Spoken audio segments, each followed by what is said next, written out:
peut-on évaluer ou donner peut-être un bilan de toute cette expérience entre les deux rives, l'expérience de l'échange? Oui, moi j'ai fait tout à fait une autre expérience que madame. Je suis parti à l'âge de 29 ans de Batna. Je suis parti après avoir travaillé plusieurs années dans les forêts. Donc, je suis parti souverainement avec une décision de faire ce que je voulais. Je voulais apprendre, je voulais avoir de la distance vis-à-vis de tout. Donc, je suis parti sans être obligé. Et je n'ai jamais vraiment quitté l'Algérie parce que à chaque fois que je suis à Batna, mon frère qui est plus âgé que moi, ou bien mes sœurs qui habitent même là-bas, ou bien mes neveux qui sont nés après mon départ et tout, ils sont très étonnés que j'ai encore les gens me reconnaissent, me parlent. C'est pas parce que je suis devenu quelqu'un de connu, mais parce que j'ai gardé toujours ce lien. Donc moi, j'ai pas vécu du tout dans ce fantasme. Ouais. L'Algérie, c'était pour moi toujours quelque chose de clair. Qu'est-ce qu'il y avait? Je savais qu'est-ce qu'il y avait. Mais j'ai toujours considéré mon immigration comme, si vous voulez, une délivrance de l'individu, parce que j'avais choisi un métier quand même où il faut avoir de la distance sur tout ce que vous avez autour de vous. Pour être un bon architecte, pour gagner des concours à chaque fois. Avoir un regard extérieur. Il faut toujours avoir un regard neutre. C'est ce que j'essaie de raconter toujours à mes étudiants, d'avoir un regard neutre, d'avoir une distance. Quand je travaillais, parce que maintenant je ne travaille plus, je fais que les belles choses, on va en parler après.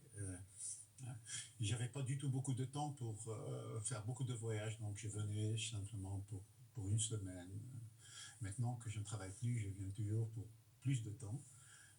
Et la chose qui m'intéresse le plus, d'ailleurs, c'est ce que je fais. Je le fais pratiquement gratuitement, c'est de conseiller la ville d'Alger, de mettre, si vous voulez, ma connaissance un peu, pas pour les pays, parce que c'est pas qu'il n'y a pas des gens qui ne savent pas et tout, mais je mets ça, si vous voulez, de mon côté. En tant que paysagiste, j'essaie de mettre ça à la disposition de tout le monde. Voilà. Alors, on va revenir un petit peu aux belles choses desquelles vous étiez en train de parler. Alors, l'une des belles choses probablement que vous avez faites, c'est un documentaire qui est un petit peu, on va dire, du genre autobiographique ou biographique. Alors, parlez-nous un petit peu des thématiques abordées dans ce documentaire.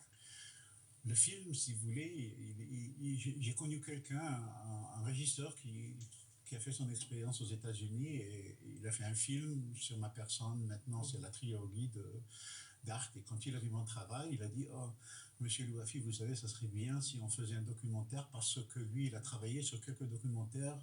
Pouillon, il a travaillé sur Le Corbusier, il a travaillé sur Van der Velde. Et il a dit que quand on fait des documentaires comme ça, c'est toujours une interprétation du régisseur, de celui qui écrit le scénario. Mais ça serait bien si on fait ça de votre vivant et que c'est vous qui le dites. J'ai dit oui, on va voir. C'était pour moi. C'est vrai que ça donne beaucoup plus de crédibilité. Oui, et comme j'ai écrit beaucoup de livres et j'avais beaucoup de manifestes, et comme je vous l'ai dit, je ne travaille plus pour de l'argent. Je travaille juste gratuitement. Maintenant, je suis un peu comme un retraité, mais je fais beaucoup plus de choses qu'avant. Et vous avez cette possibilité de le faire quand vous n'êtes pas, si vous voulez, toujours sous pression. Parce que quand j'avais mon bureau, je faisais chaque 6 mois un concours. Vous ne vivez en Allemagne que sous des concours. Il faut gagner des concours pour pouvoir travailler. Sinon, vous êtes foutu. Vous ne pouvez plus payer vos gens et tout. Et j'ai dit oui, on va l'essayer. Et on a essayé cela. Et ce qui est très intéressant, avant que la loi n'ait changé, on a réussi à filmer tous mes projets, que ce soit à Abu Dhabi, à Biskra, en Allemagne, au Luxembourg, en Hollande. On a pu les filmer avec des drones. Oui. Et c'était formidable de voir le paysage d'en haut. Et donc, on avait eu cette idée de faire le film. C'était un dialogue. Il me posait des questions sur ce que je ressentais, sur ce que je faisais. Même sur mon voyage, si vous voulez, à la Mecque, qui était pour moi spirituellement très important, mais qui n'a pas changé ma personne. Et en fin de compte, c'est un film maintenant de 50 minutes, un film qui raconte la vie d'un architecte, ce qui est très intéressant, mais qui est accessible, si vous voulez, à tout le monde, parce que les livres que j'écris, quand même, ils sont accessibles simplement aux gens du métier. Mais 48 minutes dans un cinéma, voir ce film avec de belles images et des discussions. Et malheureusement, je l'ai fait en allemand, mais il est synchronisé en français et en arabe. Donc, ce qui fait, je voulais avoir cette accessibilité pour les gens. Et donc, je suis venu aussi pour faire la promotion de ce film en Algérie, puisque c'est un film qui n'est pas commercial. C'est un film, si vous voulez, c'est un documentaire. Et qui sera mis pratiquement gratuitement à la disponibilité sur la cinémathèque, le festival. Voilà. C'est vrai que c'est une idée qui n'est pas commune de suivre un architecte dans son périple, on va dire.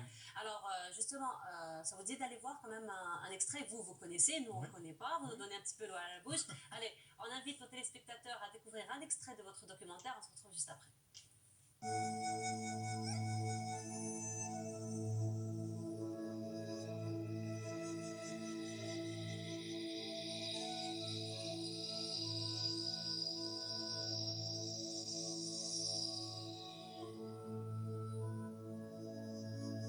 Il est loin le jardin du nomade. Il est à 1000 lieues. À l'est, à l'ouest, au nord, au sud, au centre de la Terre. Tout ce que l'on voit sur le globe qui tourne, c'est un paysage, dans la définition large du terme. Et c'est en fait un ensemble de différents éléments. Des montagnes, des reliefs, des plaines, la mer, les affluents, les forêts et les villes, les surfaces agricoles.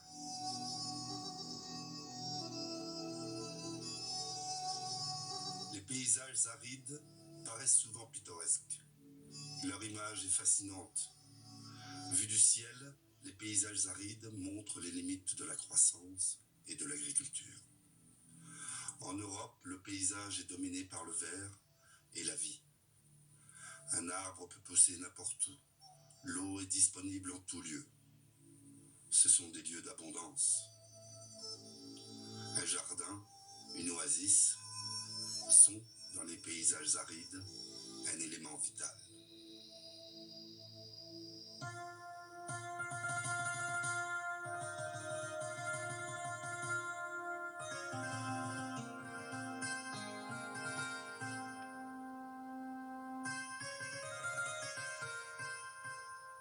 En tant qu'architecte paysagiste, tu dois penser en fait comme un peintre. Tu dois travailler par couches successives pour, à la fin, obtenir un tableau.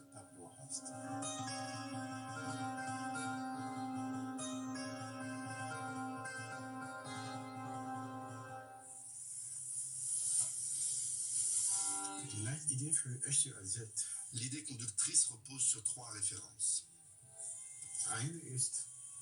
Esch-sur-Alzette produisait du fer. Plus maintenant. La deuxième,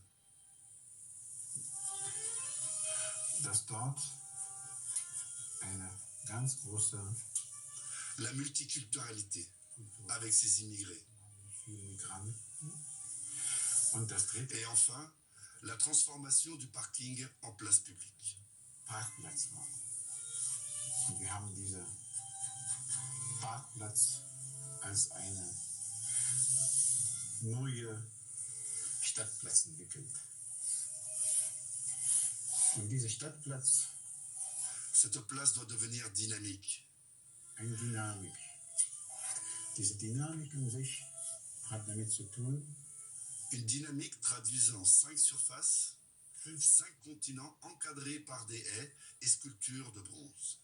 Und dieser Platz ist von Hecken. Alors avant de revenir à vous, Monsieur Louafi, et de revenir un petit peu à votre documentaire, je voudrais donner la parole à nos invités. Peut-être une réaction, Monsieur Bouznet, par rapport à ce qu'on vient de voir. Vous étiez emporté. Oui, emporté, exact. C'est bon de toucher lui. Mademoiselle, oui, c'est très beau et très poétique aussi comme reportage. Je pense que ça donne envie de voir. Merci. Monsieur Louafi, vous nous disiez, le réalisateur vous a beaucoup fatigué. Oui, parce qu'il était très, très dur, parce que je pense que les gens de la télévision, ils attachent de l'importance à leur travail d'une façon très intensive, comme nous le faisons, ou bien vous dans votre métier, chacun dans son métier. Oui. Moi aussi, quand je dessine une esquisse, je dis toujours, je travaille dessus durant 3 heures, et si elle ne me plaît pas, je la jette et je recommence. Voilà. Mais eux, ils ne veulent pas jeter ce qu'ils ont déjà réalisé. Ils voudraient être parfaits. Donc chaque fois, quand vous parlez et vous dites peut-être un mot en plus et que ça ne passe pas, ils ne veulent pas le couper. Non, il faut le refaire. Oui.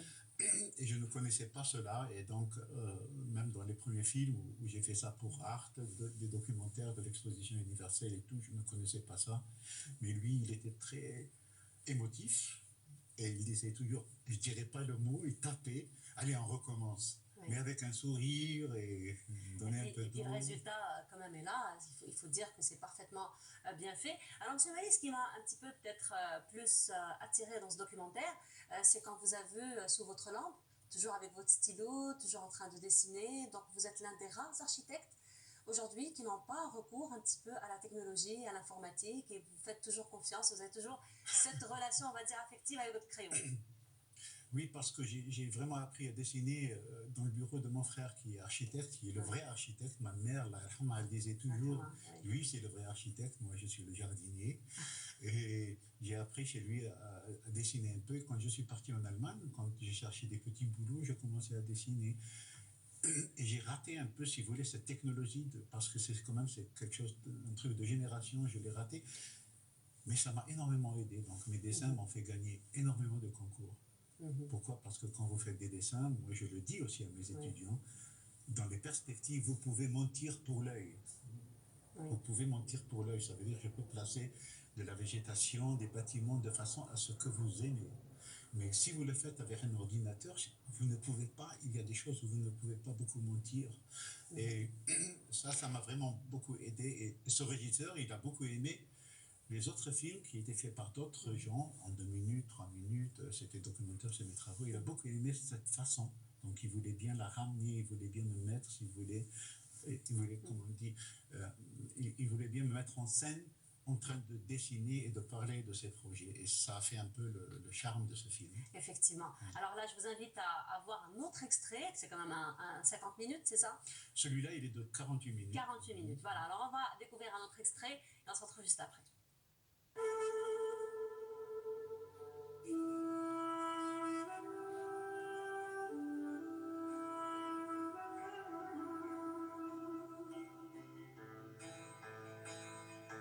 Ce palais, par son charme ravissant, illumine la gloire du sultan. Il rayonne de sa beauté et de la magnificence de ses floraisons. Il est béni par les nuages qui généreusement le protègent. Les mains de son créateur l'ont paré de broderies pareilles à des fleurs. Son salon est une mariée qui dévoile les attraits de sa beauté au cortège nuptial. Il est heureux du grand honneur que les faveurs du grand calife lui prodigent.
Voilà, donc là, on vient de découvrir un autre extrait de votre documentaire, Monsieur Louafi. Il s'agit donc des jardins islamiques de Berlin, n'est-ce pas? Oui.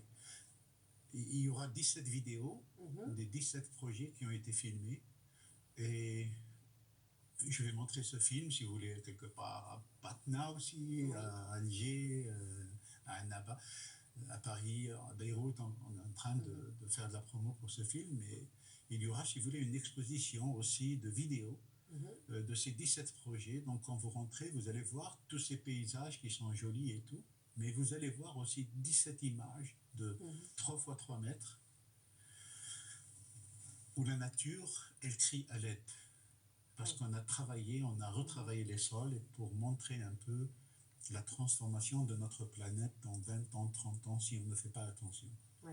C'est un peu pour C'est vrai montrer... que ce sont des images très choquantes, il faut Ça le dire. va être des images très choquantes qui sont prises, si vous voulez, de ce film et que vous voyez d'en haut. Et vous voyez des arbres qui sont encore vivants, des haies qui sont encore vivantes, tandis que le sol, on l'a complètement transformé, on le transforme complètement d'une manière artistique.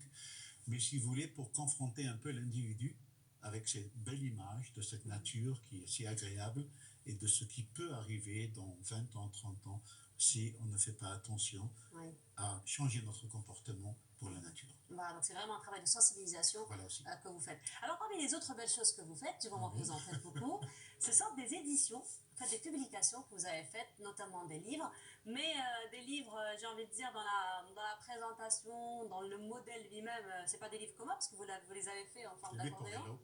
Les n'est-ce pas? Porello, oui. Voilà, en forme d'accordéon. Alors, vous pouvez nous en parler, très riche en images aussi.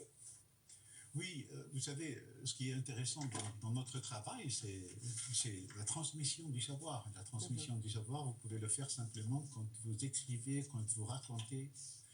Et heureusement qu'il y a une femme qui est très compréhensible et qui est aussi architecte. Et donc, je passe beaucoup de soirs. C'est une passion partagée. Et j'essaie de faire mes livres dans les 4 langues, en français, en arabe, en anglais, en allemand.